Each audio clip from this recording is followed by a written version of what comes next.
Hello viewers, welcome to my channel.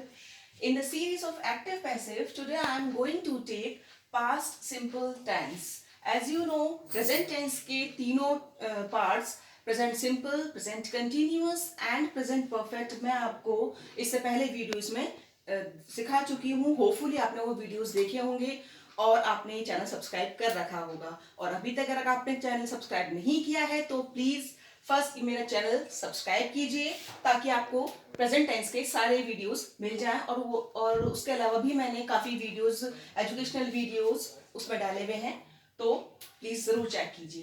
तो let's start with past simple tense. जैसे कि मैंने आपको पहले वीडियोस में बताया था, जब हम एक्टिव से पैसिव में सेंटेंस को चेंज करते हैं तो तीन मेन रूल्स उसके हमें फॉलो करने होते हैं. फर्स्ट वन कि हमें सब्जेक्ट को, जैसे ही इस सेंटेंस में सब्जेक्ट है और लेटर ऑब्जेक्ट है, तो हमें सब्जेक्ट को ऑब्जेक्ट बना देना होता है और ऑब्जेक्ट को सब्जेक्ट बना देना होता है. ये पहला रूल. सेकंड वन, चाहे एक्टिव पैसिव, ये एक्टिव है, एक्टिव सेंटेंस किसी भी टेंस का हो, बट जब हम उसको पैसिव में चेंज करते हैं तो वर्ब की कोई सी भी फॉर्म यहाँ पे एक्टिव के हिसाब से लगी हुई है, यानी इसके अंदर जो वर्ब की फॉर्म लगी होगी वो सिंपल टेंस के रूल के अकॉर्डिंग लगी होगी. जैसे कि आप देख सकते हैं ये पास्ट सिंपल टेंस है, तो पास्ट सिंपल टेंस में टेंस का रूल ये होता है कि वर्ब की सेकंड फॉर्म यूज होती है. तो यहाँ हमने रोट सेकंड फॉर्म यूज की है, राइट, रोट, रिटन. तो रोट सेकंड फॉर्म है, यहाँ हमने सेकंड फॉर्म यूज की है, लेकिन जब हम उसको पैसिव में चेंज करेंगे तो रोट का रिटन हो जाएगा. यानी कि एक्टिव में सेंटेंस किसी भी टेंस का हो, लेकिन हमें पैसिव बनाते समय थर्ड फॉर्म का ही यूज करना होता है वर्ब की. और तीसरा रूल ये है कि बाय का यूज होता है. जब यहां से सब्जेक्ट को हम ऑब्जेक्ट बनाएंगे तो ऑब्जेक्ट से पहले यहां बाय का यूज किया जाता है. और हेल्पिंग वर्ब्स, ये मैं आपको पहले बता चुकी हूं, पैसिव वर्ब्स के हेल्पिंग वर्ब्स डिफरेंट होते हैं.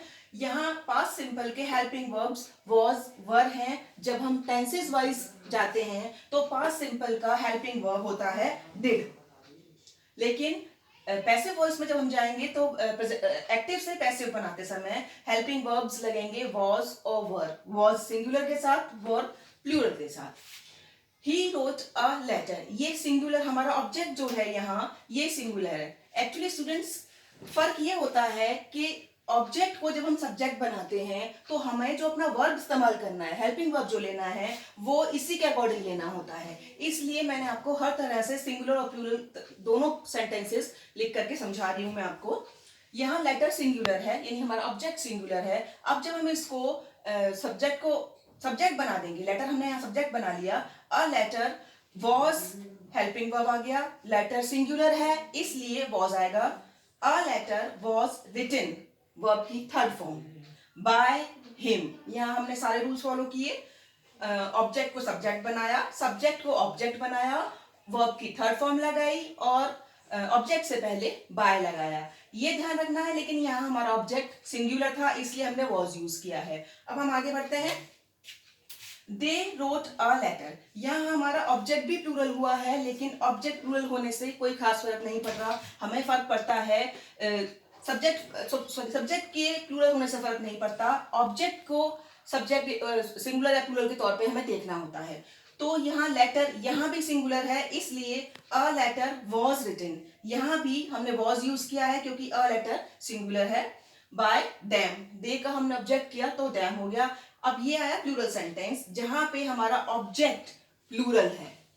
ही wrote some letters, letters plural है इसलिए हमने जब लेटर्स को सम लेटर्स, यानी ये हमने प्लूरल लिया, तो जब हमारा सब्जेक्ट प्लूरल होगा तो हमारा हेल्पिंग वर्ब प्लूरल का ही लगाया जाएगा. यहाँ वॉज नहीं, वर का यूज किया जाएगा. Some letters were written by him. अब दे डिड नॉट, ये नेगेटिव सेंटेंस आ गए. जैसे कि आप देख सकते हैं डिड का यूज हुआ है, डिड नॉट लगा है, ये नेगेटिव सेंटेंस हो गए.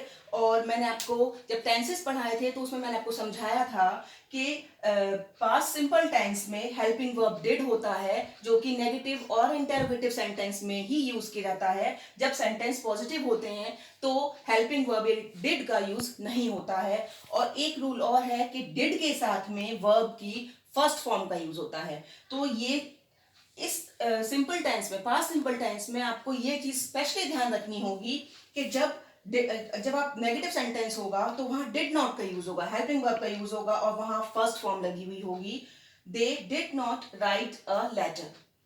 अब हम पैसिव वॉइस बनाएंगे तो a letter was not written, ये हमारा हेल्पिंग वर्ब जो डिड था वो अब चेंज होके वॉज हो गया अकॉर्डिंग टू सब्जेक्ट। हमारा सब्जेक्ट यहाँ सिंगुलर है इसलिए हमने यहाँ वॉज लगा दिया।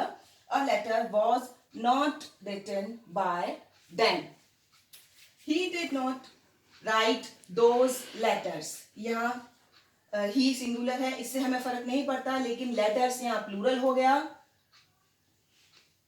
दोज लेटर्स वर, क्योंकि ये प्लूरल है इसलिए वर का यूज होगा। Those letters were not written by him.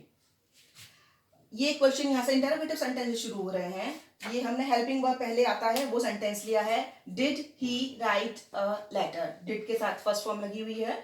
Did he write a letter, was a letter, ये पैसिव वॉइस बना दी हमने, was a letter written by him. As you can see did को हमने वॉज में चेंज किया है क्योंकि पैसिव वॉइस में वॉज और वर हेल्पिंग वर्ब हो जाते हैं। Why did he write the letter, question word से स्टार्ट होने वाला सेंटेंस है ये। Why was the letter written by him? तो स्टूडेंट्स होपफुली आपको ये पास्ट सिंपल टेंस को पैसिव में किस तरह चेंज किया जाता है ये आपको समझ में आ गया होगा। अगर आपको कोई डाउट है तो प्लीज मेरे कमेंट सेक्शन में जाइए और मुझसे अपना क्वेश्चन पूछिए, अपना डाउट पूछिए, I will surely clear that. और ये अच्छे से समझ लीजिए और इसके आगे मैं नेक्स्ट वीडियो में पास्ट का कंटिन्यूअस टेंस देने वाली हूँ।